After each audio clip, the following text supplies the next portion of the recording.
Assalamualaikum warahmatullahi wabarakatuh. Bismillah, walhamdulillah, wassalatu wassalamu ala rasulillah wa ala alihi wa sahbihi wa mawalah. Rabbi syrah li sadri wa yassir li amri wahlul uqdatan min lisani yafqahu qawli. Amma ba'du. Saya Afwa Tama Ma'afiyah dari PAI kelas 6A. Di sini saya akan menjelaskan tentang toleransi dalam hadis. Apa sih toleransi itu? Secara etimologi, toleransi berasal dari bahasa Latin, yaitu tolerare, yang artinya sabar dan menahan diri. Sedangkan secara terminologi, toleransi adalah sikap saling menghargai, menghormati, menyampaikan pendapat, pandangan, kepercayaan kepada antar sesama yang bertentangan dengan diri sendiri. Jadi, toleransi adalah sikap saling menghormati, sikap saling menghargai, dan menerima perbedaan. Seperti yang kita ketahui di Indonesia, di negara kita sendiri, di mana Indonesia adalah negara pluralistik dengan bermacam-macam agama, bermacam-macam suku, bermacam-macam budaya, dan juga bahasa. Tetapi meskipun kita berbeda-beda, kita harus tetap mengedepankan nilai-nilai Bhinneka Tunggal Ika. Apa itu Bhinneka Tunggal Ika? Walaupun berbeda-beda, tetapi kita tetap satu jua. Jadi meskipun kita berbeda agama, berbeda suku, kita tetap satu, yaitu Indonesia. Maka dari itu, agar hidup kita tentram, damai, dan tenang, kita harus memiliki sikap toleransi. Bisa saja Allah menjadikan kita satu, tetapi kenapa Allah menciptakan kita berbeda-beda, bermacam-macam, dan beragam? Karena Allah ingin kita saling mengenal, saling mengetahui antara yang satu dengan yang lainnya. Juga Allah ingin tahu, ingin melihat siapakah umatnya yang taat dan siapakah umatnya yang tidak taat. Selanjutnya yaitu toleransi dalam Islam. Dalam bahasa Arab, toleransi disebut tasamuh, artinya bermurah hati. Kata lain dari tasamuh adalah tasahul, yang artinya bermudah-mudahan. Jadi toleransi mengajarkan kita mempunyai sifat-sifat lapang dada, berjiwa besar, luas pemahaman, dan tidak memaksakan kehendak sendiri, serta memberikan kesempatan kepada orang lain sekalipun berbeda pendapat dengan kita. Dengan demikian, meskipun kita berbeda agama atau berbeda keyakinan, kita tidak boleh mengadakan garis pemisah dalam interaksi sosial atau dalam pergaulan. Karena toleransi dalam Islam ini bukan bersikap sinkretis. Karena apa itu sikap sinkretis? Sikap sinkretis itu adalah sikap yang menganggap semua agama itu sama, setara. Karena dalam Islam, toleransi itu adalah sikap saling menghargai, sikap saling menghormati, bukan menyamakan atau mencampur adukan agama.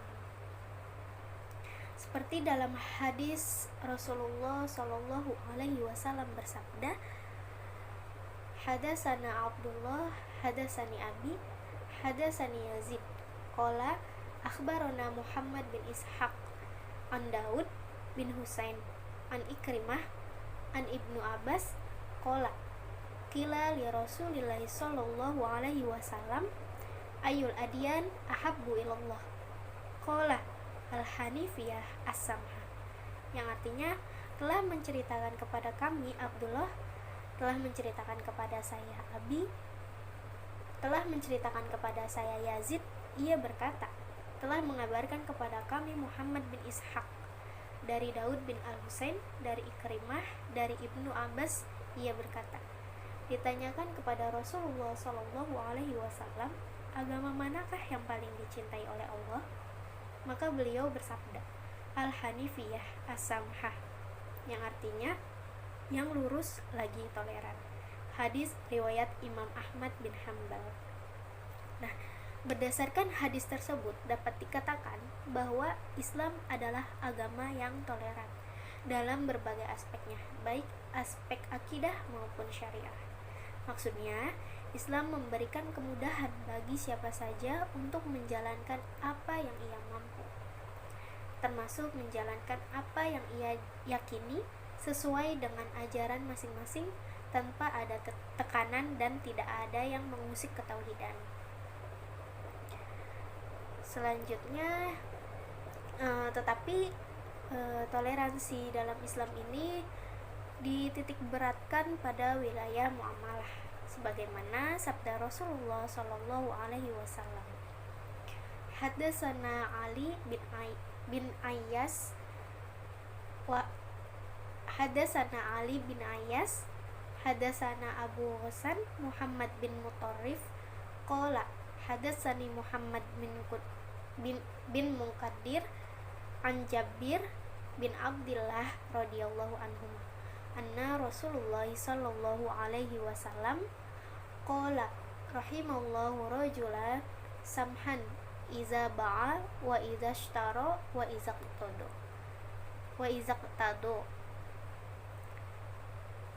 yang artinya telah menceritakan kepada kami Ali bin Ayyas, telah menceritakan kepada kami Abu Hasan Muhammad bin Mutarrif berkata,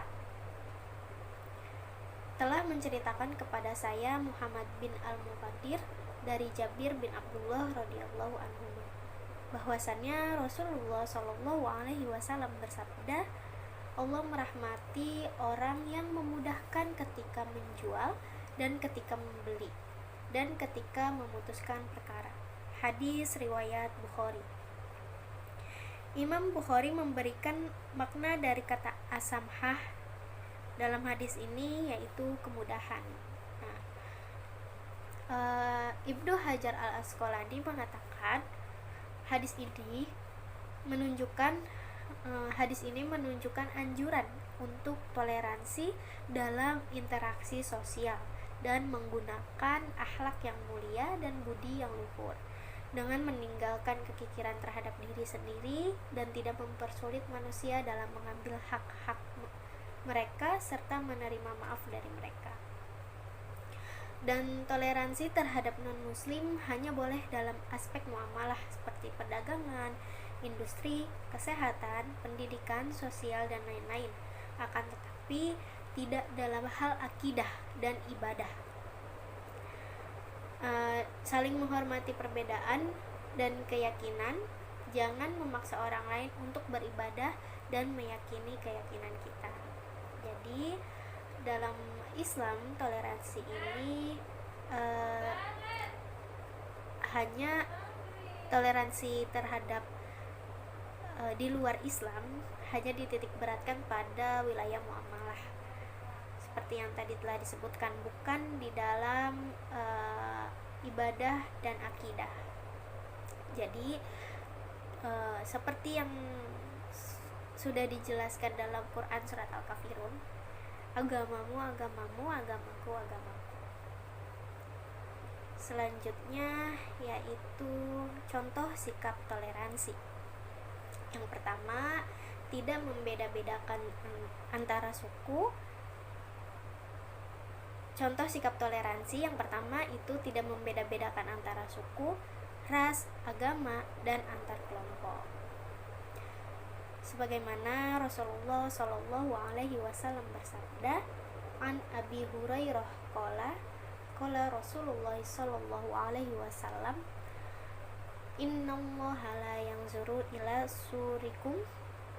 suwarikum wa amwalikum walakin yanzuru ila qulubikum wa a'malikum. Yang artinya dari Abu Hurairah, ia berkata, Rasulullah Shallallahu Alaihi Wasallam bersabda, Sesungguhnya Allah tidak melihat pada rupa dan harta kalian, namun yang Allah lihat adalah hati dan amalan kalian. Hadis riwayat Muslim nomor 2564.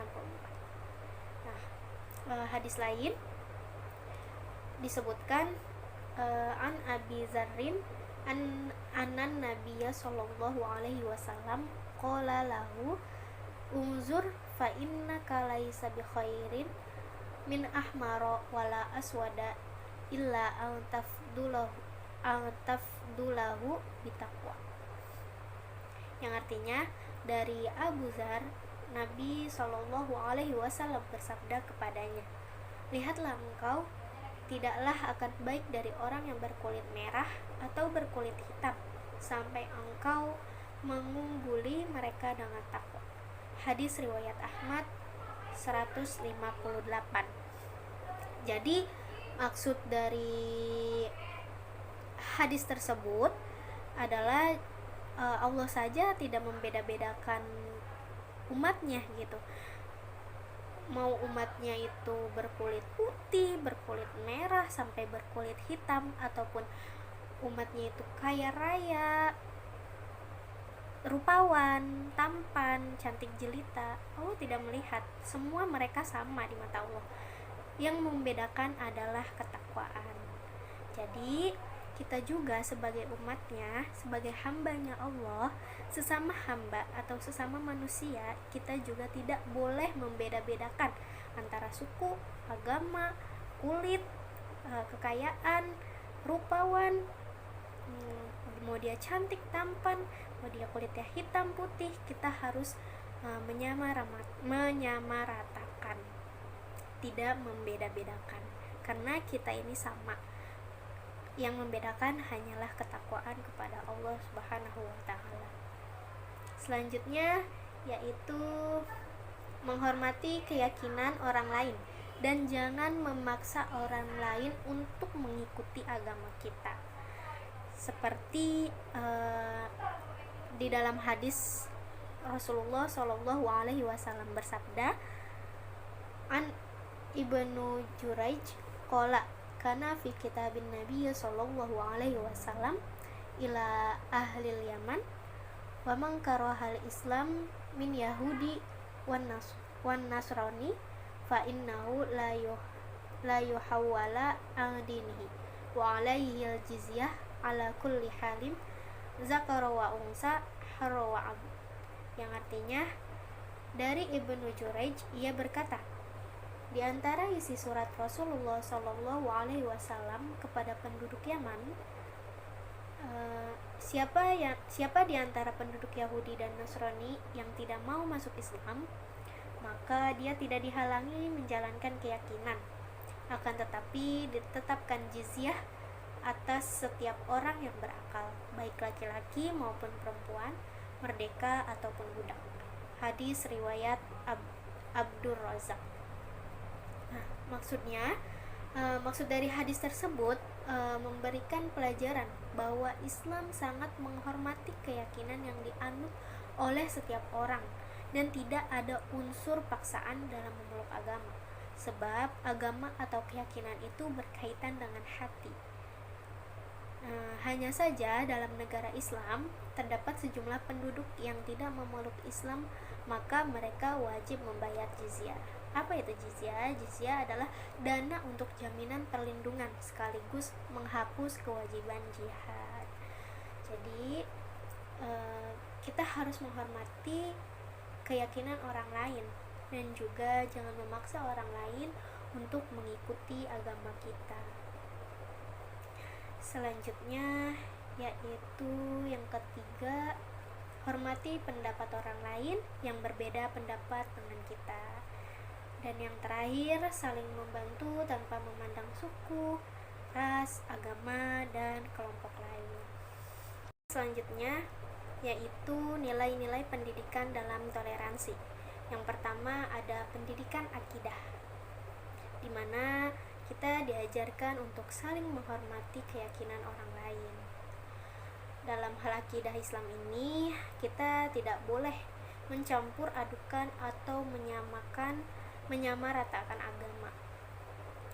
karena toleransi dalam Islam itu hanya diperbolehkan dalam interaksi sosial atau bermuamalah.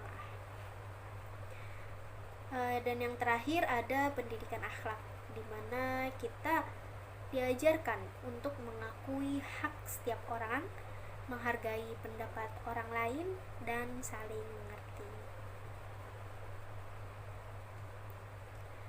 Baik, mungkin hanya itu yang bisa saya sampaikan. Kurang dan lebihnya mohon dimaafkan. Walafu minkum. Wassalamualaikum warahmatullahi wabarakatuh.